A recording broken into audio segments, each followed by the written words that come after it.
So guys, there are 4 ghosts hidden in this video. Write the times they appear in this video in the comments.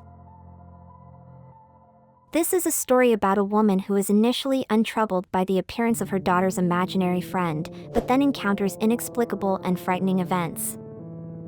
Kids. Snot-nosed, drooling, curious little monsters. I never understood why anyone had them. I was firmly anti-children for the majority of my life, and then one day I peed on a stick and my world changed forever. Such an innocuous action that had such a huge impact. I was blessed with an easy baby. The terrible twos never hit me either. Only recently have I really felt the stress and pressure of motherhood, and things have taken an unexpected turn. Eliza has been the sole reason for my existence for a wonderful, snot-filled 6 years now, and I wouldn't trade her for anything. Her dad didn't stick around, it's just been me and her against the world, and that's how I've liked it. Her little personality grows every day. She's a confident and sassy little girl. She gives the best hugs if you know her, but she understands stranger danger too. I've taught her well. That's why I wasn't worried when she first mentioned Susie. To be honest, I was excited that she'd gotten smart enough to craft her very own imaginary friend. Sure, there's a certain creep factor when your kid walks up to you, eyes wide, and announces that someone is already playing Dolly Tea Party with them in their room. But I tried to see the creative side. She was trying to establish some independence, and I wasn't about to squash her spirit. So I played along. I asked her what she liked to play with Susie, how they became friends, and what Susie liked to eat. She gave all the typical answers: hide and seek, in the back garden, and cake. It was the cake that confirmed it.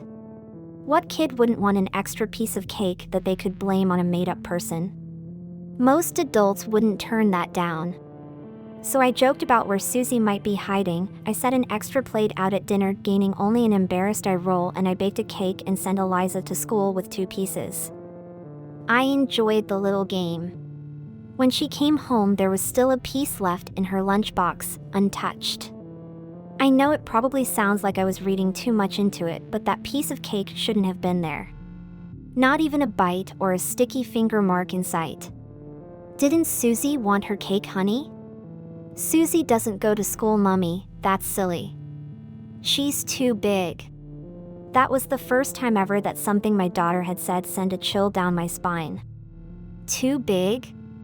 Like a giant, or like someone that was too old for school? I couldn't put my finger on it, but something didn't feel right. I tried to pry for a while, but she shut me down in typical childlike fashion with a long-winded story about her dolls and why she needed the red-haired one next. I tried to write it off. The next time Susie came up in conversation, only 2 days later, wasn't so easy to ignore. "What happened to your hair, Eliza?" I asked, noting the complicated fishtail braid that I'd never been dexterous enough to successfully create in my own hair, let alone her fine locks. "Susie did it for me. Isn't it pretty, Mummy?" Taken aback, I grappled in my mind with the likelihood that my 6-year-old daughter had managed to stumble on a complicated do like that. All the YouTube videos in the world couldn't teach that to a kid her age. It just wasn't feasible.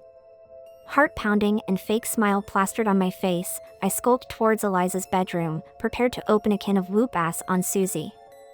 I don't know what I expected. Some sort of giant ghost child or a closet monster come to life, maybe? I know for sure I wasn't expecting the room to be empty, bar a pile of dolls on the floor. As I entered, I damn near had a heart attack. I felt stupid. It was a plate. Just a stupid plate and an imaginary friend. My kid was talented. I should have been celebrating.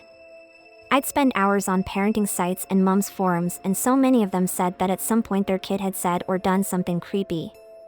It was normal. Right? I suppose all that time raising her on my own, I had no one to sound off with. I couldn't come up with an explanation, so I buried my discomfort, labeling it paranoia. I wish I hadn't.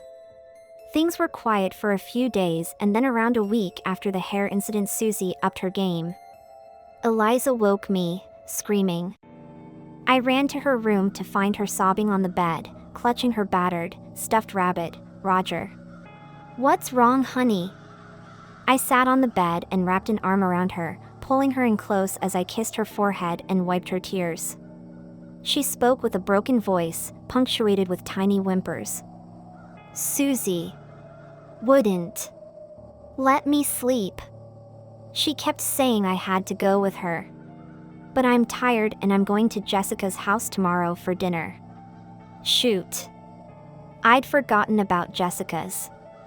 I was supposed to call her mother and warn her about Eliza's allergies. "Is Susie here now? I can have a word with her for you if you want." I grinned at my daughter, ready to play the protective mother to an open space if needed. "Susie ran away. She doesn't want you to see her." "Why wouldn't she want me to see her?" "Because you might get angry." "Why would I be angry?" Eliza looked at me uncomfortably and itched at her arm over the top of her pajama sleeve. Gently, I wiggled the fabric up to the elbow. She was trying to drag me with her, but I didn't want to go. Her bottom lip quivered. 3 claw marks. I don't know how else to describe them. They weren't cuts, they were gouges. How were there claw marks on my kid? They were deep, red and bloodied. I started to panic. I couldn't keep the calm facade for Eliza's sake despite trying. Soon there were a symphony of sirens headed towards my house. Police, ambulance, I begged for anyone who would respond. I must have sounded batshit crazy on the phone, babbling about a malevolent imaginary friend. We spent the night at the station after Eliza got thoroughly checked by a doctor, who was baffled by her wounds. They questioned me and her separately and put us up in a hotel for the night while they canvassed the area. They found nothing. I should have known that the lack of success would turn their attention to me. From an outsider's perspective, it really did look bad: injured kid and a paranoid mother. I'd have flagged me up too. They let us back home the next day, on the condition we checked in with a social worker every week. Eliza's play date with Jessica was canceled, needless to say. Some time passed, 3 weeks, 3 visits from social services, 0 visits from Susie. I should have been elated. My problem had gone away and the social worker could see that I wasn't hurting my kid. Things were going well, right? Unfortunately, that wasn't the case. Eliza had become withdrawn. She missed her friend but had become incredibly scared of her too. She didn't want to play with real friends and she barely slept, trying to keep her tired little eyes awake with all her might. I wondered if she was suffering from night terrors, but the doctor wasn't convinced that the symptoms matched. The claw marks just threw all logical explanations out the window. I saw the contempt in his eyes when he looked at me. I knew exactly what he thought. I encouraged her to draw. She wasn't her usual, creative self, but she managed multiple scrawlings of Susie, each drawn more furiously than the last. They just worried me even more. Eliza's image of the imaginary friend resembled an adult woman, with long dark hair and only 3 fingers on each hand, all clawed. The eyes were always scribbled out with intense pressure. I spent time on the phone to doctors, psychiatrists, and counselors. I made appointments, but none of them were acting quick enough. I couldn't afford to go private, even if I'd sold every belonging we had. So I was a slave to the waiting lists with an ever-shrinking child. I took action. I couldn't rely on the notion that Eliza was unwell. Regardless of logical thought, those claw marks had been real and I couldn't risk her getting hurt again. I hadn't felt safe at home since that night. So I set up cameras all over the house. It raised an eyebrow when I mentioned it to the social worker, but I didn't care. If there was a Susie, I wanted to catch her. I sat and reviewed the footage every day. I would speed it up, and even the hint of a breeze would have me scrutinizing a section of recording for hours. I didn't let Eliza see what I was doing. I didn't want to frighten the poor girl anymore. For weeks, nothing happened. Then last night I woke to another scream. Eliza couldn't stop. She screamed for so long I thought her lungs were going to give out. I ran as fast as I could and the room was empty. Just my catatonic daughter screaming in distress. Where is she? She ran away. Eliza sobbed, raising an arm. I ran to the window frantically, Eliza pointing in that direction, but there wasn't anyone outside. I started to wonder if maybe I was believing her too strongly. What if me playing along had just made her ill? There were no marks this time, no evidence of anyone. I tucked her in and slept on the floor beside her. I don't think either of us slept a wink. I reviewed the footage this morning. Eliza was adorable. Hair in a mess across the pillow, sleeping soundly. She needed it so desperately. It made me emotional, watching my baby like that. All the worries melted away. Until her sash window slid open. She jolted awake as what looked like 3 dirty fingernails wrapped around from the bottom of the window frame and scraped against the glass. I couldn't believe what I was seeing. I can't describe how it felt, watching her, knowing that I even considered that she was making it up. Eliza screamed just seconds before Susie would have reached her, just before those dirty nails would have pierced her skin. The entity even took the time to look at the camera, with her hollowed-out sockets. Susie was taunting me. I called the police. Handed the footage over. They looked shocked, like they didn't know what to say. I'd given them a scene out of a horror movie and begged for their help. It must have been an interesting day at the office for them.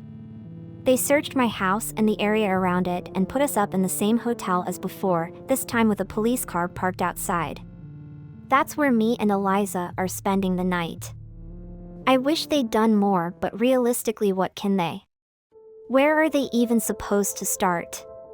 My kid's traumatized and I can't tell her it's going to be okay. I don't have a clue who or what Susie is or what she wants. I just know that right now, we're locked in a bathroom avoiding it. Me, Eliza, and Roger the stuffed rabbit. When she came an hour ago, Eliza's screams didn't work like before. Susie's nails are still scraping against the locked hotel window. It's a bone-chilling sound. Every time I dial the police, I get a busy tone. Eliza's been screaming for so long now. What secrets can old video cassettes hold?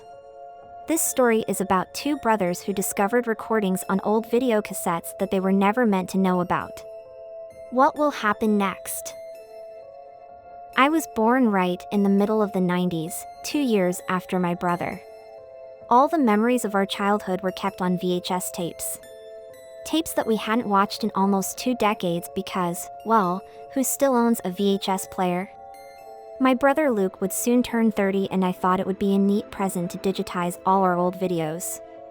My mom kept them inside a box in our basement, labeled 1993 to 1999 A tapes. I had no idea what the A meant until I found the others. Our old basement was filled with all sorts of both junk and memorabilia of the past years. Dusty basketballs with no air, our old inflatable pool, sneakers I could still wear if I gave them a decent clean. I got lost in there for hours, looking through all kinds of stuff until I stumbled upon the box that looked just like the first one I found. Except this one was hidden under a pile of old jackets. 1993 to 1999 B tapes. At that point, I obviously had no idea what the difference between them was, and my parents weren't home so I couldn't ask them. They'd gone on a cruise. I'd let myself in with the key I'd kept after moving out. So I brought both of them to my car. It took a week after I could pick up both boxes and a USB stick with all the videos from the shop. I watched the first few, the ones in which I wasn't even born yet, just to check if everything worked fine. Then I put the stick into an envelope with a card, so our family could watch them together after Luke's birthday and after my parents got back. 2 days after the party, my brother called me. He didn't tell me what was going on, but commanded me to come over to his house as soon as possible. I'd never heard my brother sound more disturbed. "What's up, Alex?" My brother looked even taller than he was. Anger seemed to make him grow. I was a good bit shorter than him, paler and weaker. My dark hair was curly and chaotic, His was always styled right and had the color of honey. The only similarity we had were our greenish-brownish eyes. I watched that shit with Ellie. You think that's appropriate for a 2-year-old? Can you at least let me inside before you start harassing me? I have no idea what you're talking about. He moved to the side. Their living room was a mess, with toys, clothes, and crumbles everywhere. It had been like that ever since they got Ellie. It made me like my niece even more, bringing a bit of chaos into my brother's sleek life. Are Ellie and Jacob not home? He shook his head. They went to Jacob's parents. He's pretty angry with you, he sighed. Alex, be honest. Why did you make those videos? How did you even dash? Huh? I moved a stuffed elephant from the sofa and sat down. I brought our old VHS tapes to a place and they dash. I told you when I gave it to you? I thought you'd like to see them. Luke frowned. You look like you have no idea what I'm talking about. He got his laptop and sat down next to me. He opened a folder with 2 video files labeled Tapes A and Tapes B. Did you watch them? A few of the first ones. The A ones? I nodded. Without saying anything else, he opened file B. A video started playing. The date at the bottom said November 1994 with the description park time. It started off with a dark screen, I thought at first. But as it turned out, it was just night. The quality wasn't great, but you could tell there were trees and you could hear the occasional howl of an owl. There is a similar video in the A ones. It's me. I just learned how to walk and we're in the park, having a picnic. During daytime. So what is this? I asked. Wait. Suddenly there was light. Somebody had lit a torch and shoved it into the ground. You couldn't tell who the person was because they only showed the back and it was still too dark. More torches followed, arranged in a circle. When it was done, someone came with a child that looked a lot like Luke when he was little and placed the baby in the middle of the circle. Even with the light, it still looked strange and blurry. There were voices, but I couldn't make out what they were saying. What is that? I whispered. I was speechless. And sick. Watching these hurt my insides, and I can't explain how or why. It felt as if it was too unnatural for us to comprehend, a sort of filter that lay over it, the sounds. I wanted it to stop, but at the same time, I was too curious. Luke looked at me with a concerned look on his face. I'm gonna fast forward to one with you in it. June 1997 birthday. This one was during the daytime in our garden, but things looked slightly different again. Colors were much brighter, almost neon. 2 boys appeared in the frame, probably Luke and me. It must have been my 3rd birthday, so Luke was 5. We were dressed in purple striped shirts and pants but could only see our backs. We were running towards something that looked like a small bouncy castle, one that I don't remember ever having. We disappeared inside of it and the camera zoomed out further and further. And then all you could hear were loud screams, but they didn't sound like they were coming from children. When the 2 of us came outside again, the camera was still zoomed out, but you could still see that we were laughing and jumping. And there was something red staining our clothes and hands. Blood? I ran to the bathroom and threw up my lunch. When I got back, Luke was waiting for me with a bottle of water.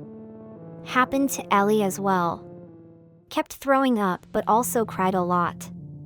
I didn't like the idea that my tiny little niece saw that, and I found it strange that she had such a strong reaction to it as well, how she understood that something was wrong.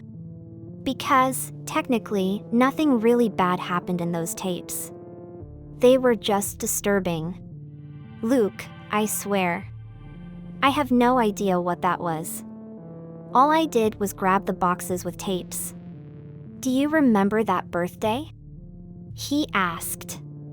Are you joking? We went back to the living room. Luke had closed the laptop. I remember your 3rd birthday. Some of your kindergarten friends were there. Mom baked a cake. There was no bouncy castle and whatever else the hell that was. My stomach was still turning. I've watched plenty of far more gory stuff in my life. I have no idea why this affected me so much. Mom and Dad come back tomorrow. We need to talk to them, I said in a determined tone. But Luke knew me well and probably heard the fear in my voice. I'd never been scared of my parents before as far as I could remember. But I also know that they'd been slightly particular when we were growing up. My parents had always been kind of eccentric, our house was always full of strange art and they traveled all the time even then. They never hurt us, if anything they neglected us a little. But I didn't remember anything scary ever happening. I can go alone.